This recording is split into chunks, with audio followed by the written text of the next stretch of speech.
Welcome back to the Middle of Culture. I am one of your co-hosts, Eden. And I'm your other co-host, Peter. And we are here today to talk about video games. Yes, we are. But before we get into our topic du jour, how have things been? You've been playing anything interesting? You've been reading anything interesting? Anything you want to bring up pop culture-wise with the pod? Have not been...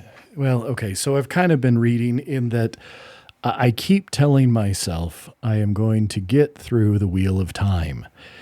And I have gone back and I am listening to the audiobook when I'm doing dishes, making dinner, that kind of stuff, doing work around the house.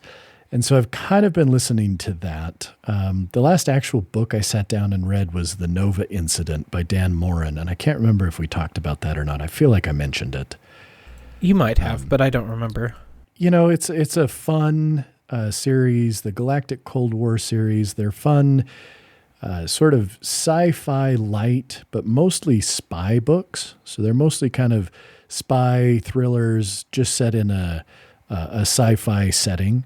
The author is on a number of podcasts that I listen to as well. And I really like his style and I enjoy the books. And I finished that recently. And then, like I said, started listening to The Eye of the World, and it is going very slow because that is kind of a boring book. I think they're all boring. I don't think Robert Jordan wrote a good book. Not once. I even read the first 6 or 7 of those suckers, but... I read up to book 9 way back. I think I read up to 6, and then I read 7 when it came out, 8 when it came out, 9 when it came out. And at that point decided that there was little enough that had actually happened in the story in book 9 up until the last, 100 pages or so, that I decided I would wait until they were completed. And I have heard very good things about the last 3 books written by Brandon Sanderson. And I think anybody who has listened would know that I really enjoy Brandon Sanderson. And so I would like to get to those. And there's just this part, and this is foolish, but there's a part of me that feels like as kind of a nerd, I need to just be able to make that notch in my belt that says I finished the Wheel of Time. And I know that that's sort of silly, and I recognize that, but it's something that I want to do, and so I think I'm going to do it. Well, that's the thing. If you want to do it, that's what matters. I mean, I don't think that you need to do it for your nerd cred. It doesn't matter. There's no such thing as nerd cred anyway. Let's be honest. It's 2022. Nerd culture is ascendant, and the nerds are now shoving all the jocks into their lockers. It's true. It's true. I mean, and that's the thing is, I have plenty of other ways in which I am a nerd, and I'm okay with that. I'm perfectly comfortable with it. I embrace it at this point. But, it's something I'm working on. Mostly the games I've played lately. I played some of one of the games we are going to talk about today, and then just been spending a fair bit of time on my Steam Deck. Again, it's super easy and convenient to sit down and fire up Skyforce or Skyforce Reloaded or Vampire Survivors. One of those games that I can play 10 to 15 minutes and find it enjoyable. And the Steam Deck's great for that. It's there. It's always on. Just kind of like your cell phone almost. I push the button, it turns on, and within seconds I'm launching whatever little game I want to play. So that's been about it. And then, Nice. Again, always some new music. The only thing of note that I would mention lately is I am surprisingly into the new album by Machine Head of Kingdom and Crown. Machine Head is an interesting band that they've had some really good albums. They've had some really not great albums. But there's just a certain, when Machine Head's at its best, they just sound so incredibly pissed off. And I love that. I love it. So, Nice. How about you? Yeah, I don't think I mentioned it on the podcast, but when we were on vacation recently, I read my book of the summer so far, which was The Grace of Sorcerers by Maria Ying. It was very entertaining. It's kind of an urban like urban dark fantasy, which is not a genre that I'm usually into, but I really like the authors. Maria Ying is a portmanteau, or not a portmanteau, a pseudonym of two authors who are co-writing these books together. And their first two books were kind of like neo-noir, but then this new series that they have is kind of urban dark fantasy. And again, not really my thing, but I was thoroughly entertained by that book. I found it really exciting. It read really propulsively. My reading of it was almost compulsive. Like once I started, I couldn't really put it down, which is some of the highest praise I can give to a book, because I'm usually really good at taking breaks while reading a book. So I found it really, really engaging. I really enjoyed it. Yeah, and then in terms of gaming, I mean, I had a bumper crop of gaming in the last week or two, because the latest patch of Final Fantasy XIV came out, patch 6.2. For those who might not know, the way that Final Fantasy works is when they have a big, 0.0 release, that's the big, expansion pack. But then in the 2 years in between each expansion pack, every 4 months or so, they release the next patch, which always has a bunch of story quests, a continuation of the main story, that goes in between the big releases that are basically, by the time you're done, the patches are as long as the expansion pack itself. So they give you a good quantity of material in the 2 years in between expansions, which is good because it's a live service game, and how else are they going to get you to come back? But so patch 6.2 for that dropped this last week, and I was home with COVID. So I got to play it on release day, bright and early in the morning. I was raiding with the best of them bright and early, in the new raid tier that dropped. And then the day after that, the new area in Genshin Impact opened up, which is a totally new country to visit called Sumeru, which is loosely, I think I've mentioned before that each of their countries is kind of based off they sort of have a parallel in like the real world. So Mondstadt is kind of like sort of medieval Great Britain sort of thing. Liyue is China, Inazuma is Japan, and then Sumeru, which is the new one that just opened, is kind of like South Asia, India type of place. And the thing that I've really enjoyed about playing that game is I feel like they've really hit their stride when it comes to creating a map that is really engaging. And the new maps have a lot of verticality to them and a lot of ways to traverse the terrain in new and innovative ways, whether they be like jumping things that can make you jump really high, or whether it be like there are these certain symbols that appear, and if you push a certain button on the keyboard at just the right point when they glow, then you can like zip from point to point to point to point to point. And I just feel like they've really hit their stride when it comes to the world design, the way that it looks, the way that it plays, the way that the maps are built, and I've just really had a lot of joy running around in that new area in the last few days. Nice. That's awesome. Yeah, it's again, predatory game. It's a gacha game. I understand this is predatory to anyone who has problems with gambling. But I have a lot of fun with it, and I just don't put the money into it, and it's fine. I still can play the game just fine. There you go. That's perfect. But for today's topic, like Peter alluded to, we're going to talk a little bit about video games, and I have a bigger topic that I kind of wanted us to talk about, but I wanted to come at it through one specific game that Peter and I actually got together a couple of days ago and played a bit together. Because it's a game that I have played a whole lot of since it came out in early access, and that game is Power Wash Simulator. So first, I kind of want to talk about Power Wash Simulator, why I liked it, what you thought about it, and then kind of talk about like simulation games as a whole, whether we like them, what we like about them, what kind of sim games we get into, and just kind of have a discussion about like why have these types of games have had such a resurgence, because I feel like their popularity has really exploded in the last few years, and I have some theories as to why, and I just kind of want to chat with you about those things. So Peter, you've been playing a little bit of Power Wash Simulator. How do you find it? I have. I thought it was great. There were a few parts that were a little finicky kind of at first, just in terms of you'll look at something and you think you got all the dirt off it. You think you should be good. But very, very smartly, you hit the tab button and whatever is still dirty kind of goes orangish yellow and shows up for you so that you can hurry and get that.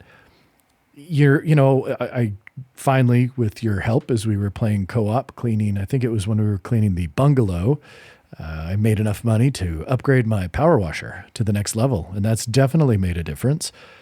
Last night I fired it up and started cleaning the playground and was having more, fun is the right word. I don't find it a fun game, but I find it a very enjoyable game. Does that make sense? That's the interesting. Yeah, that's exactly how I feel about it. When I finish playing Power Wash Simulator, I will play for an hour or two. I don't usually play for longer than that. I'll pop it open and, clean a thing, or even if it's a really big thing, clean a part of that thing. And it's not like it's not like I would say that I'm like, oh, this is the most fun I've ever had.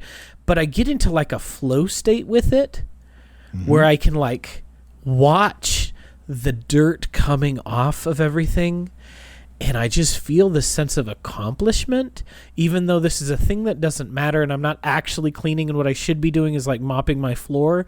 But guess what I'm doing instead? I am power washing this Ferris wheel. And yeah, when I'm done, I feel like I've spent my time well. And the other thing I really like about it is because it's such a chill game, it's a great podcast game. It's one of the best podcast games I've literally ever played. Oh, yeah.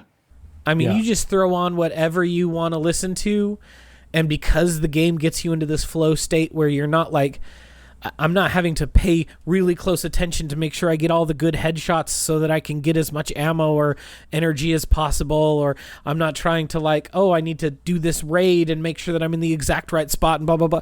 No, nothing can go bad. Nothing can go wrong. There's no fall damage. You can fall off the top of the practice fire drill building that's like 5 stories tall, and it's fine. You hear the little squeak from your rubber boots, and then you keep washing.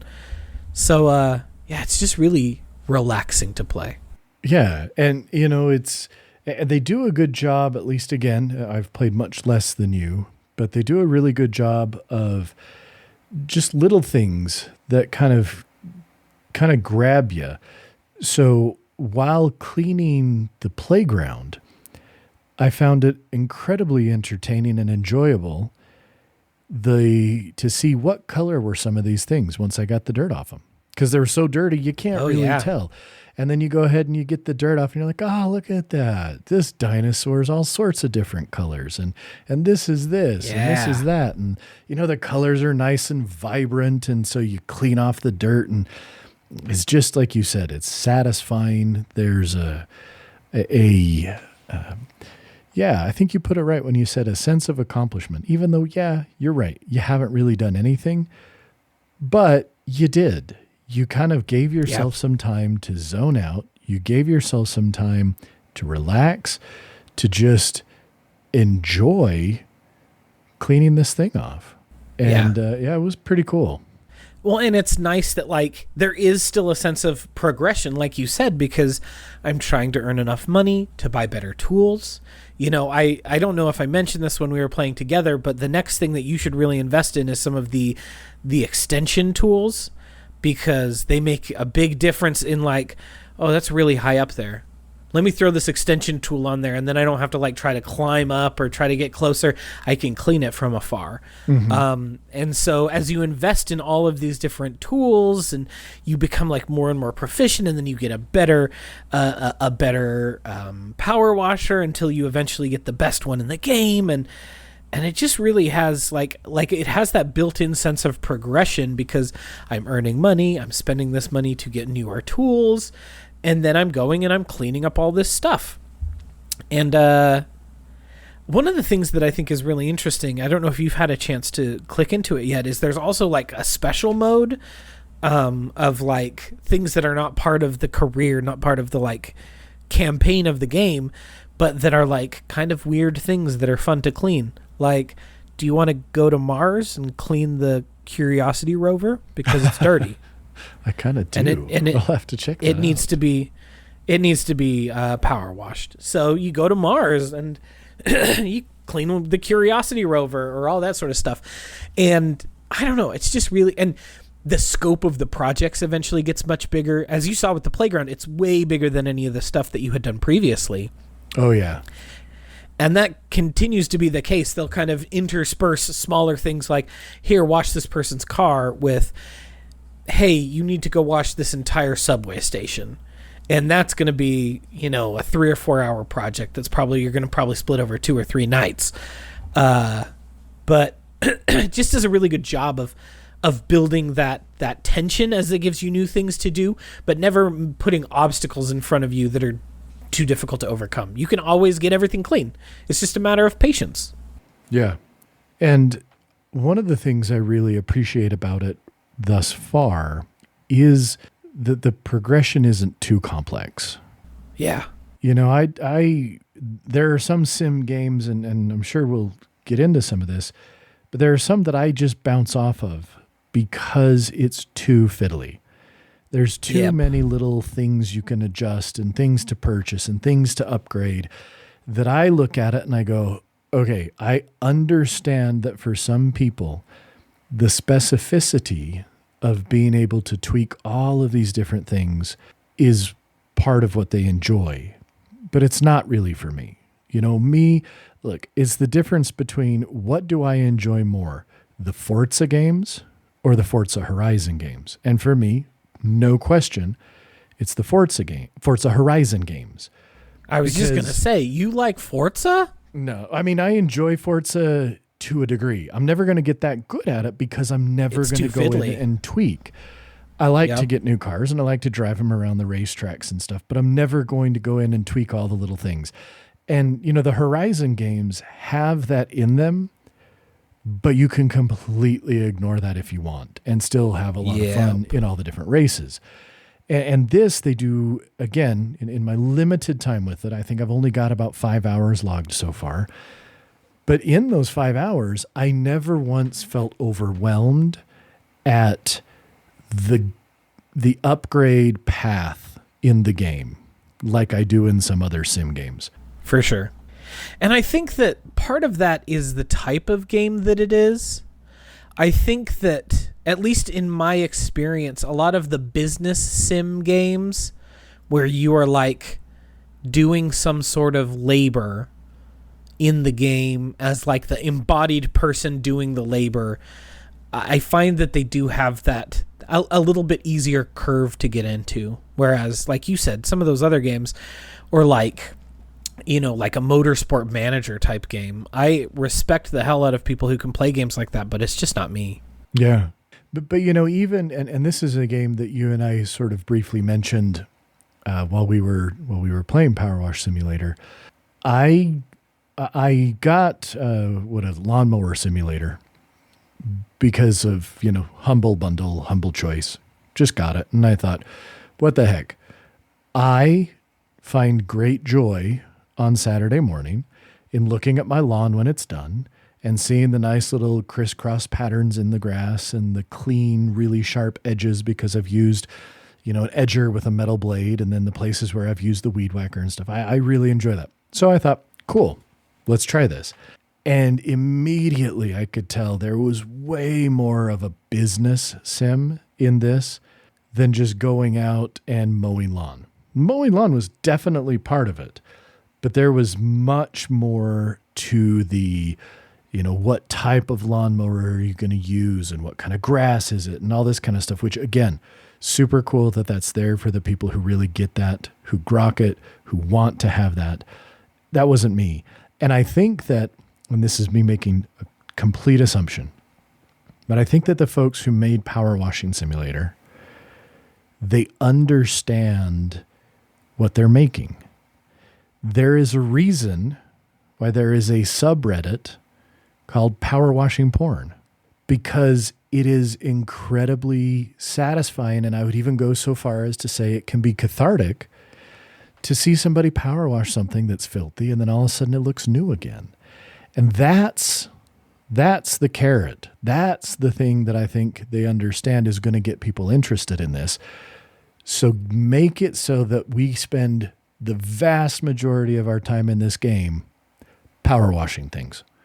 Don't make me worry about the rest. Just let me go and power wash things and give me that little bit of a carrot of, hey, you can upgrade so you can power wash more, better, and faster. But it all is very explicitly in service of the activity of taking something that is filthy and making it look brand new. And I think part of that even comes down to the really satisfying ding whenever you have cleaned a specific thing. Like and then each it just particular it flashes a little bit bright. Yeah.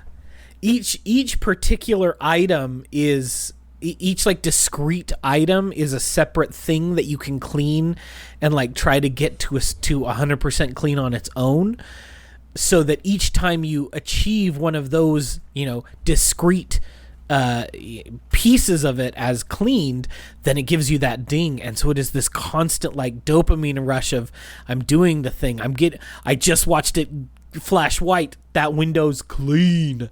And it's a very satisfying. I think that in terms of sim games like this, I've never played one that I found as entertaining as Power Wash Simulator, and I've played a lot of them. I feel exactly the same. I have played a lot of these and I've liked a lot of them. I have spent 10 or 15 hours driving trucks across the Southwest in American Truck Simulator, and it's pretty okay, but it's not as much fun as power cleaning. And I've played House Flipper quite a bit. I think that there's a lot. Here's the thing about House Flipper. House Flipper almost gets what's so great about Power Wash Simulator, and then it kind of loses the plot. Have you played House Flipper at all? I haven't. I'm not familiar with that one. So House Flipper is exactly what it sounds like. The long-term thing is you buy these janky houses, you fix them up, you furnish them, and then you sell them. But before it gets to that point, it has a series of tutorial missions that are essentially clean and renovate these spaces for these people, doing the very specific things that they want. So, you'll get a job to go in and clean this person's house and then paint the kids' room with peach walls and paint the parents' room with blue walls and then the main room with gray walls. And those missions are where I find the most satisfaction in House Flipper, because I'm told exactly what I need to do. I go in and I do it, and then they're happy. But that's all tutorial, because eventually you get through all of those missions and then it's just like, okay, buy some houses, fix them up and sell them, and suddenly I'm not nearly as interested in the game. Yeah. Because like I understand what people are interested in with that. Like I understand if someone is really into interior design or interior decoration or renovation and all that sort of stuff, that this game would scratch a lot of those itches. But I like having the tasks put in front of me and then completing them. Yeah. It's the same reason why I'm no good at Minecraft. Yep. And I'm not given any direction. And apparently for me to have fun in my video games, I need to have direction. Well, for me, it's I would also say it's the same reason why I can play the Mass Effect trilogy 4 times through to completion so far. And I still, even though I'm really close, I'm having a hard time making myself finish the main quest in Skyrim. Because while Skyrim has those objectives and stuff, they never feel as meaningful. They never feel as, it's the fact that I could, if I wanted in Skyrim, go and not complete any quests and just smith all sorts of things. And that's awesome. that there's that option for people who like it, but I'm the same. I need some direction. Let me do some side quests, but that have a limit to them, so that then I keep coming back to a main sort of goal-oriented, task-oriented gameplay that gets me through. You know, I watch my kids play Minecraft, and for a while, every Sunday night, we would get on between Xboxes and computers and stuff like that, and we'd get 4 of us on playing Minecraft together. And that was fun as a way to spend time with my kids. But the second that stopped, because people moved out and this, that, the other, I haven't gone back to Minecraft at all. Yeah. Because the gameplay loop itself, for me, doesn't have enough to it. It doesn't have enough guidance. It doesn't have enough direction. It doesn't have enough meaning. And again, I know that one of the reasons so many people love it is because it gives them this canvas on which to imbue with their own meaning. Maybe I'm just not very creative. But I don't even know that it's necessarily that you're not creative. I just think that your mind must be wired differently, because I feel the same way about Minecraft. I've tried. I can't. I don't care. It's boring. I can't find whatever joy people get from it. But I did spend 50 hours playing Dragon Quest Builders, because you know what that is? What if Minecraft had a story and had NPCs that were like, hey, could you build this for me? Hey, could you go get this for me? Hey, could you do this? Suddenly I care. Suddenly I want to play the game, because I'm given maybe this is just RPG brain. Maybe I'm just wired for RPGs, because I want to have a quest list and I want to have to go fulfill shit on my quest list. Yeah. And that's not a thing that those big sandbox or even some of those survival games, like, you know, I had some friends who got really into Valheim at the start of the year, and I couldn't walk that path with them because I just didn't care. I would log in and I'd be like, what am I doing? What am I doing here? I don't care. I don't care about any of this. I don't care. Yeah. And that's, I think, again, getting back to sort of sim games, for me, that would be where I think the sim games that are successful at engaging me, they recognize, okay, we don't have a deep, rich story. That's okay. But we're going to give you very specific, very attainable targets to work towards. And we're going to give you that little ding and that little flash of white when you've completed cleaning this thing. So you know you're good. You can move on to the next. You don't need to worry about this. That box has been checked, and go ahead and take it from there. And again, that's where I've really like I'm looking forward to playing Power Wash Simulator again. It's very satisfying. What are some other sim games that you have gotten into over the years? You know, that's the funny thing, is it's always one of those things that I think I'm going to get into and then I kind of bounce off. I really enjoyed SimCity 2013 when it came out. It was the first time I'd ever gotten into a SimCity game. I understand all of the reasons why it was an inferior version and a huge step back from SimCity 4 and all this stuff. But there was something about it. I don't know if it was the fact that it was more simple and more accessible, but I got into that for a lot until I kind of ran up into the limitations of, okay, here's the limits of what you can do in this world. And, you know, I'm running into this thing where it's like, okay, well, if you really want to experience everything, you got to have multiple cities in an area.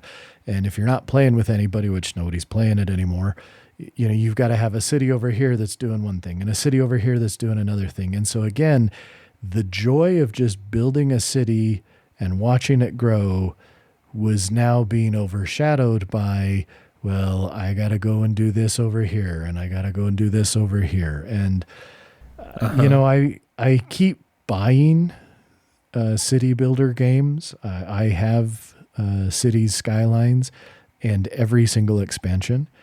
And I did for a while get into it back in, it was probably sometime around Christmas or New Year's, and got into it a little bit deeper than I had. And then I just, again, kind of fizzled out because there wasn't that next task. There wasn't that next thing for me to do other than, make my city bigger and better. And, I got Euro Truck Simulator when it feels like to me, Euro Truck Simulator was kind of one of the first ones that really caught sort of the subcultural zeitgeist where a lot of people online were talking about it. And, they were talking about it on gaming podcasts and stuff. So I, being the sucker that I am, said, well, I'll get this and I'll try it. And I started it a couple different times. And again, I was like, well, I guess, but not really. I think I own Farming Simulator. I don't know if I've ever fired it up. Also own Farming Simulator. And then again, the aforementioned Lawn Mowing Simulator. I have played a little bit of that. But, and this doesn't really count, but it has the word simulator in the name. So I'm going to throw Surgeon Simulator in there. That's a parody of the entire genre. That's what makes it fun. Exactly. It's exactly what makes it fun. Plus, I'm kind of partial to the idea of doing bad surgery on people because I can't do that in real life. I have to do a good job, which I want to do a good job. Don't take that wrong. I want to do a good job, but it's kind of fun, messing around with it. But, I would say, quite honestly, Power Wash Simulator is probably the first sort of simulator game that really has pulled me in the last at least 10 years. Yeah. It's really well done. I'm really enjoying it. I too have, I played a few hours of American Truck Simulator. I have Euro Truck Simulator. I played a little bit of that, but I definitely preferred the wide open roads of the American Southwest over the hilly horror that is Germany. That's fair. But a few years ago, I was in a very dark place in my life, dealing with a lot of mental illness, and I started playing Stardew Valley because someone had recommended Stardew Valley to me, and that was a game that became extremely important to me. I spent a lot of time in Stardew Valley. Looking at my Steam time, I have played that game for 353 hours total. So I've spent a lot of time with it, but I haven't played it since 2020 because it was really important to me for a bit, and I played a lot of it. But again, I think that it too, while it is a bit more open-ended than say Power Wash Simulator is. Sure. I knew that this had goals that were a little more tangible to me than Minecraft has, because I knew this game has romance. And listeners, for those of you who might not know me, I love romance. And a game that will let me kiss a fool, I'm there. I love to kiss in video games. That's part of why I love the Mass Effect games so much. Are they fun? Yes. Is it a good sci-fi story? Yes. Do I also get to kiss Liara? Also, yes. Yes, you do. So, I knew that was a big part of Stardew Valley and any of those Harvest Moon-like games, is that you can find people, that you get to befriend people in the town, and eventually you can, fall in love with someone and get married and have a family. So even though that wasn't like explicitly like a quest line that was in a quest log that I could look up, as I was walking around, I was like, ooh, who are my available bachelors and bachelorettes here? We've got Elliot, the brooding writer who lives on the beach. We've got Leah, the outsider artist who lives in a cabin out in the wilderness. We've got Emily, who's like the weird fashion girl who has like weird tarot dreams. We've got, all these different people. And so I could get to know them and find out what their preferences were by giving them gifts, and then like build to eventually getting married and having a family and all those sorts of things. So I definitely see the appeal of something a bit even more than Power Washer, but I still need that tangible goal of like, and once I achieve that goal, then I'm done. Cassie and I were talking about it just the other day. She has played Stardew Valley a bit too. She plays it on our Switch. And that's primarily why I got the Switch, was to try to get her to play Stardew Valley, because I thought she'd really be into it. But literally the last thing in the world that Cassie Elton would do is sit at a computer and play a video game. So I knew I needed to get like some way for her to play it laying in bed. So that's why we got a Switch. And she has been playing it. And just recently, she was just playing it earlier today. But what happened was she reached that same sort of point. She got married. She got to the bottom of the mines. She unlocked the island, did all these things that you do in the first few years of that game. And then it just becomes like a perpetual motion machine. And then it's boring. And so she just started over. She was like, I'll just start a new island, or a new farm. And so that's exactly what happened to me every time I played Stardew Valley. I'd play, 40, 50, 60 hours on this farm, get 4 or 5 years in, and then just scrap it and start over again, because there wasn't that like narrative hook or quest line hook anymore. Yeah, I bought Stardew Valley when it first came out, and I played a little bit, and then I think I really tried to get into it. Oh god, probably a year, or maybe it was even 2 years ago, on the iPad. Yeah, I started playing on the iPad, and I linked up an Xbox controller via Bluetooth so that I could play that way. And my problem was I was too concerned with min-maxing the game.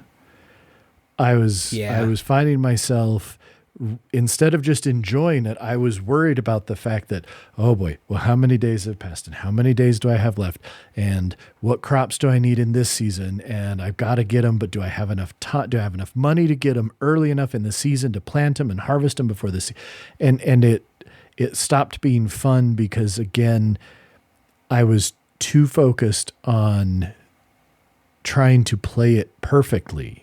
Yeah. When at least what I understand is it's one of those games where you don't have to play it perfectly. You can kind of play it how you want. But I was too caught up in the playing it perfectly. Yeah, that's I think a big trap that you can fall into with these sim games. And again, is one of those things that just doesn't exist in Power Wash Simulator, which is again, I think, to its strength. 100%. There's no perfect way to play it. You just spray with the water until it's clean. Yeah, and I've tried I have tried a bunch of other ones just recently, just as I was thinking about simulator games, and I knew this was going to come up in our podcast, so I tried some that are really highly regarded that I thought to myself, maybe I'd get into this. I tried Planet Coaster because I know people really love the roller coaster sim games. Yep, I own get it. into it. I tried Planet Zoo. Yep. I immediately was overwhelmed by the UI, and I played maybe 3 minutes looking at the UI, and then I said, nope, I don't have the bandwidth to learn that UI today. Yes. 2 Point Hospital was the same thing for me. I got 2 Point Hospital. Very cute. Yep. Great look. Too much. It's too much. Mm-hmm. And it's kind of a shame, because I think that a lot of these games would really resonate with me if I could penetrate that UI thing. But especially, I feel like this feels like a genre that's filled with Euro jank, and yeah, for better and for worse. I think there's a lot of Euro jank in this genre. A lot of small publishers in small European countries putting out really weird niche things that sell enough that their company sticks around. So more power to them. Yeah, but it means that they don't have that like simplicity of form that a wide release game is going to get. Yes, very true. And this is even true of games that I have finally learned how to play. We've talked a couple of times about Stellaris. I play a lot of Stellaris. Stellaris is one of my all-time favorite games.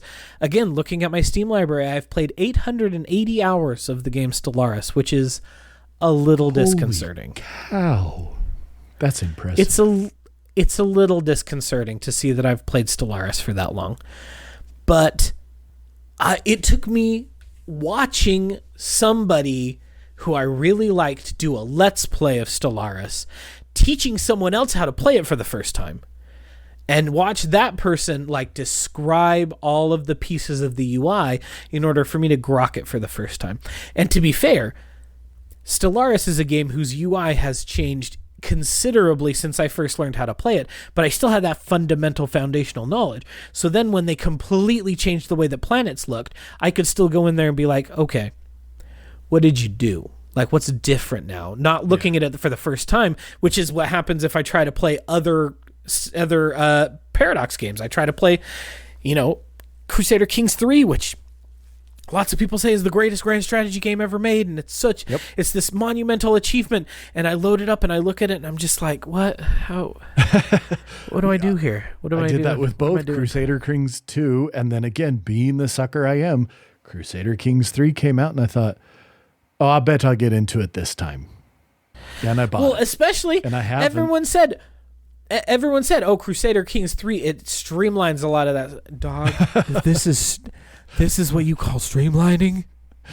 And like, I understand that if I did with Crusader Kings what I did with Stellaris, if I found a YouTube video of somebody teaching you, here's the constituent parts of the menu of Crusader Kings. Here's the things that you need to do to get going. I bet I could get it. I bet that I could like really get in there and like dig in and figure out how Crusader Kings works. Oh, of course. Why, when there's so many other things that I could just pick up and play? Yeah. And that is especially where I find myself in my life at this point.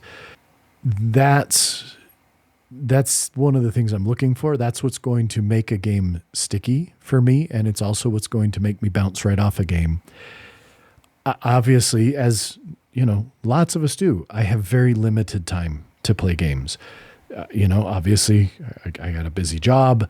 I get up before the ass crack of dawn every morning, but like 4 o'clock to make sure I'm exercising and bull crap like that.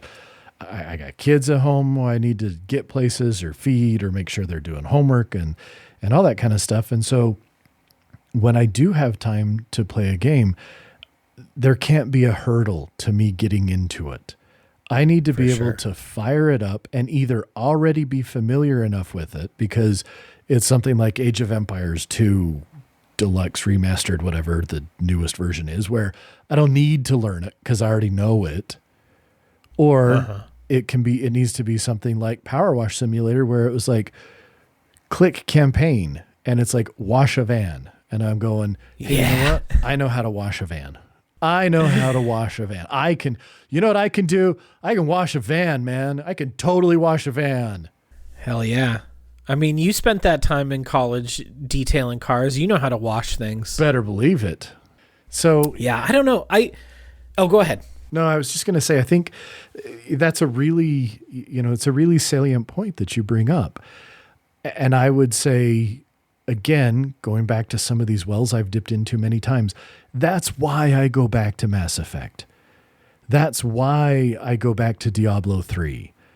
That's why if I don't know what I want to do, but I know I want to play a game, I'm going to dip into one of those things that is, again, either I know it so well or it's Vampire Survivors. It's Skyforce Reloaded. It's something where it's easy.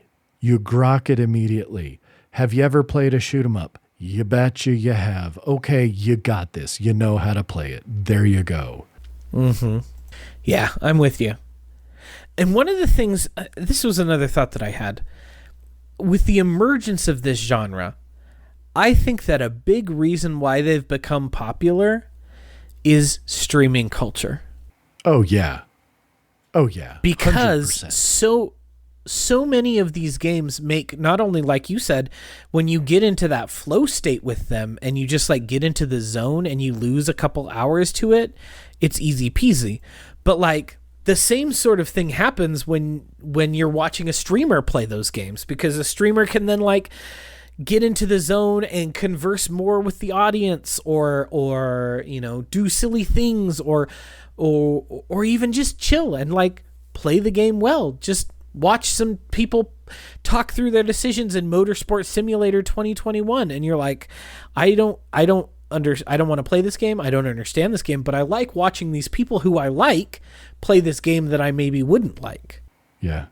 And so then you buy it and you try it out, and then you're like, this isn't for me. I guess I'll just go back to watching that stream.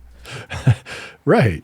And, I really like the fact that it's interesting when you look at media right now. Let's take movies, for example.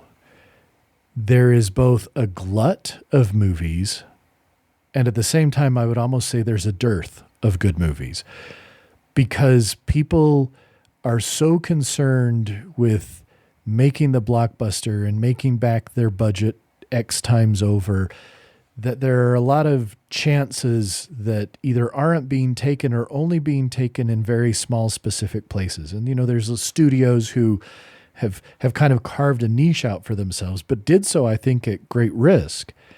And I love the fact that in games right now, there's enough people gaming, and it has become so mainstream to the point that, of course, you've got your Call of Duties, you've got your big multi-billion-dollar franchises, but there's room for these little games that, that normally you wouldn't have been able to find.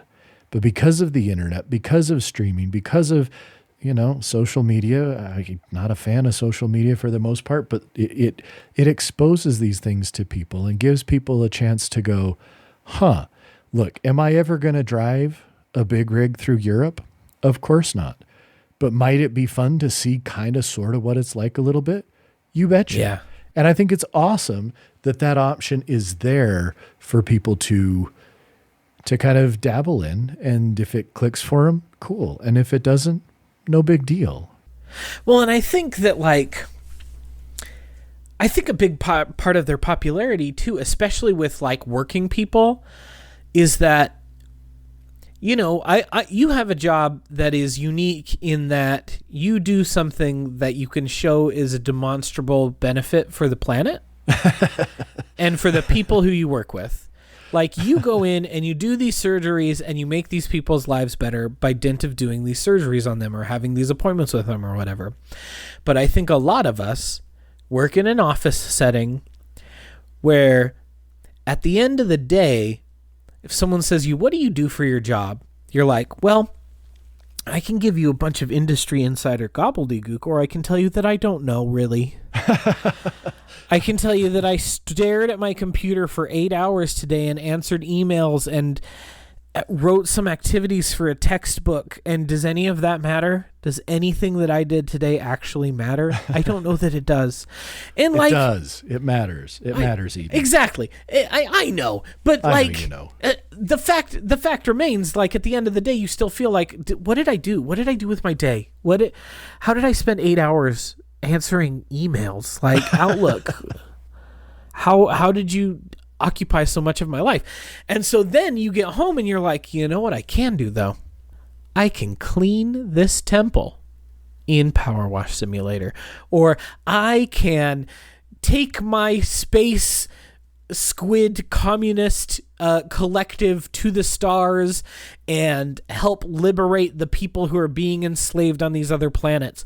Or, I can buy this house and renovate it and take down this wall and put up a new wall here and then decorate it in all these ways to appeal to these different buyers and then to end up selling it and making hundreds of thousands of dollars in this game. And so I think that it offers those of us who have jobs where we don't really feel like we do something of value, even if we understand that there is, it still feels like, what did I spend my day doing? Sure. It gives you an outlet of a thing that I did that matters. Yeah, that's a really interesting point. And I think you're spot on. It does. It kind of gives you that sense of accomplishment. Yeah, which maybe you're not getting at work because you don't like your boss and you don't like the job that you have to do. I like my boss. Not that she listens to the podcast, but hey, Claire, if you ever listen to the podcast, I like you. I'm sorry I'm leaving you, but 20% raise. So, it is what it is. Sorry, Claire, that is a really bye. Interesting point. And I recognize that, I am fortunate in that regard in the job I have. I was talking to somebody once and They asked me why I like surgery, and I said, what other job in the world do you get to stick your hands inside somebody's body, rearrange the insides of their body, take your hands out, they've been alive the whole time, and they're actually still alive when you're done doing that? And they're probably better because you probably did something beneficial when you got all up in their gutty works. I did. Usually it's me taking out their cancer. So yeah, it's satisfying. Yeah. So you don't need to play Surgeon Simulator because you are the surgeon. Your life is the simulation. Someone's piloting you like a flesh golem. They could do a better job some days, I'm sure, but No, but it's really interesting, and it is a cool genre, and it's been around for long enough. I mean, good grief. SimCity obviously has been around for years. The Sims was huge. It probably still is huge. Oh yeah, it is. But Sims 4 is still enormous. But there's something to be said to being able to unwind, doing something that feels like you're accomplishing, but that can be, in some cases, low enough stakes that it isn't stressful. And yeah, because you play a big RPG, you're also doing something that makes a difference. You're saving the universe from the Reapers. Or you're, stopping the Asians' evil plot to try to rejoin the 13 shards. Or whatever bullshit RPG trope you're dealing with. They're all good and dandy too. Obviously, I love playing RPGs. But the stakes are a lot higher than Power Wash Simulator. Yeah. And sometimes low stakes, they're just right. I agree. And if anything, I'm really excited about Power Wash Simulator as an example moving forward, because it was made by this tiny little company. This is the first game they ever made, but it was published by Square Enix because someone at the Square offices were like, yo, what's really exciting? Power washing a house. Let's publish this game. And so I'm hopeful that other big publishers like Square will try to put out their feelers for games like this. And like you said, take a chance on some of those smaller projects, those smaller scoped projects, those B or C tier games, because there's a lot of joy to be found in a lot of those. I don't need, and there's something to be said about games that aren't very long. I've spent a lot of time playing Power Wash Simulator, but that's because I've replayed it 4 or 5 times at this point. I've started over and replayed the campaign 4 or 5 times. The whole campaign would take you maybe 15, 20 hours total to play through all of the campaign washings. That's not that long of a game. No, that's no Persona 5. That's no Elden Ring. But there's something to be said for those smaller, more digestible chunks of game. I really likes that sometimes. As a person who obviously gets sucked into games for long periods of time, I like to break up those forever games with smaller games in between. Yeah. And the final thing I'll say is this is a perfect example of why I love what Microsoft is doing with Xbox Game Pass or Game Pass, whatever. Yeah. Because that's where I first saw this. And so I downloaded it and I tried it and I started playing it. And then when you brought it up, we wanted to make it easier to play and you had it on Steam. So I went ahead and bought it on Steam because I thought it was a neat enough idea that I said, hey, you know what? I'd be happy to throw these guys, $20 or maybe even 30, but whatever, not a ton. And I'm in a position where, that was fine. I could do that. But I don't know that I would have known anything about it had it not showed up as something on Xbox or on Game Pass that I could just download and play for free. Oh, not for free, but it feels like it's But you already pay for that service. Yeah, exactly. I'm paying for that service because, especially between me and the boys, we're using it all the time, and it saves me a ton of money in the long term. But the opportunity to take some of these things and give them wider exposure. I mean, I don't know how many, but there's multiple millions of people who have Game Pass. And so by getting this kind of game on Game Pass, you now have automatically created an audience of potentially multiple millions of people for your game that you wouldn't have had. And I think, and I don't know the business of gaming and stuff, and there are much smarter people than me who do, but I look at that and I go, that can only help these types of games continue to be made. Oh, I certainly hope so, and I think that you're right. I think that we've mentioned it before, but I think that Game Pass is such a great little service the way that it is right now. Yeah. And I know that it won't stay that way. And I know that in 7 years, what happened to Netflix? Because do you remember how great Netflix was in 2009? Oh, yeah. Do you remember how it was like $7 and literally every movie on God's green earth was available through there? And if for some reason it wasn't, I still had, it was the same price if I wanted discs. So give me 2 days, ship that DVD to my house, please. Yeah. And I feel like Game Pass is in that exact same spot right now. There's over 400 games on Game Pass right now. And a lot of them are absolute stunners. But things that people maybe wouldn't buy otherwise. I don't think, enough people bought Umurangi Generation that, like the developer got their money back. But a lot of people, I think, are going to play Umurangi Generation that wouldn't have spent $20 on that game. And they should play that game because it's incredible. But because it's on Game Pass, they can. They can take a chance on it. They could say, well, it's not that big. I got the time. I'll hit download. Let's play this game. Or Citizen Sleeper or Norco, which are all three of them games that I've played in the last few months that I was shocked by how much I enjoyed, that I was able to play purely because they were on Game Pass. So the fact that Power Wash Simulator is there gives me a lot of hope for the future, like you said. Here's the one little shred of hope that I'm holding on to that will hopefully keep Game Pass distinct from what has happened to Netflix.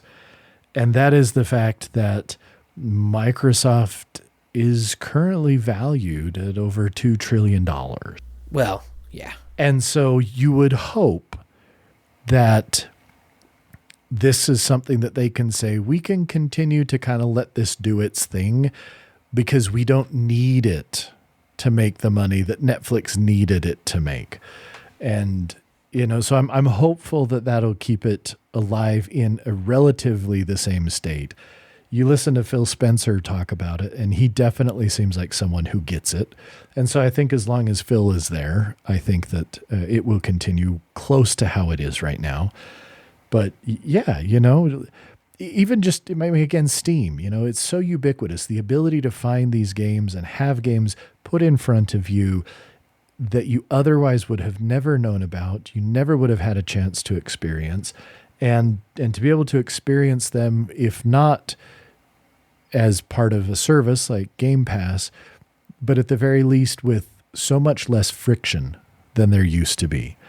I mean, you and I both remember the days of, I remember the days of multiple floppy disks and having to switch back and forth between floppies to get the game installed. Yeah. And you still had to have the floppy in, and then you had to, you had to pop out, and then we moved on, and we'll take out this disk and now go to this disk, and you're installing and you're patching and I remember so many hours wasted installing a game that was a little bit older and then having to hunt down all the different patches to get it up to the version that it currently was. And all of that friction's gone now. You got Steam, you have good old games, or GOG, I guess now, you have Game Pass, you see it, you click either buy and then install, or install, and then just walk away for a little bit. And when you come back, it'll be there ready to go, and you don't have to worry about patching it. Whatever service you installed it through is going to patch it for you, and it's going to keep it up to date. And so many of these services have their own forums about the game that 9 times out of 10, if you have a weird issue, all you got to do is, go into that services forum for that game, and you are going to find the answer right there. And so it just lets things flourish that otherwise would not have been able to flourish. And for all of us who like to play games, that's just a net positive. Yeah. And I can only hope, I think I'll just close on this. I can only hope that the flourishing of those smaller studio games is done in a sustainable way. Because I know that a lot of the big games are made under terrible crunch and ultimately are like, A, unsustainable, and B, immoral. Like, when I'm playing some of these games, I'm like, I'm really enjoying myself, but like, is participating in this project contributing to the immiseration and like crunch practices that happen at these big publishers? There's an old, I'm trying to think of what the old Twitter joke says about wanting smaller, worse games made by people who work less time, and I'm not lying. And like, ultimately, I think that's how I feel about video games, and that's one of the things I really like about Power Wash Simulator. I looked into the company a little bit, and they have really robust policies about not overworking and all that sort of stuff, and I really respect the hell out of them for doing that. And like, even some of the big studios, like, I don't feel guilty playing an Insomniac game because I know that Insomniac's big thing is we do not crunch at this studio. Yeah. And like, if that means the game comes out later, well, whoop-de-frickin-do, the game comes out later. But you are not working 80 hours a week if you work at Insomniac. And I respect the hell out of that over a CD Projekt where, for the entire last 16 months of Cyberpunk 2077 and the 12 months afterwards, people were working 60, 70, 80-hour weeks trying to get that game done and patched. And, it's just not sustainable. People shouldn't have to do that. It's no wonder people burn out of the industry. It's because you light the candle from both ends. Very true. Very true. So I appreciate smaller games made by passionate people who value their own time enough to take it. Yeah, agree. I don't have anything else to say. I think we'll end it there then. Thank you all for listening. Go play some sim games. Go, if you have Game Pass, download Power Wash Simulator. It's really fun. Go clean some stuff. You can try to shoot the soccer ball up the slide on the playground. If you can do that, I'll give you a high five. Also, it's an achievement in Steam. But I tried to do it. I couldn't do it. I gave up. I was too lazy. I'll have to try that one. Anyway, we will be back in a couple of weeks, continuing the Summer of X. Even though summer's almost over, but yeah, well, we got a few more to get through. It's going to be the year of X when it's all said and done, probably. But hopefully not that long. Oh, dear Lord. X-Men First Class is coming up in a couple of weeks, so we'll be back then. And until then, please, rate, review, send us some emails if you want. You can text us. I'll read your text on the air just like I did last time. It'd be great. There we go. But yeah, thank you all for listening and have a great day. Thanks again.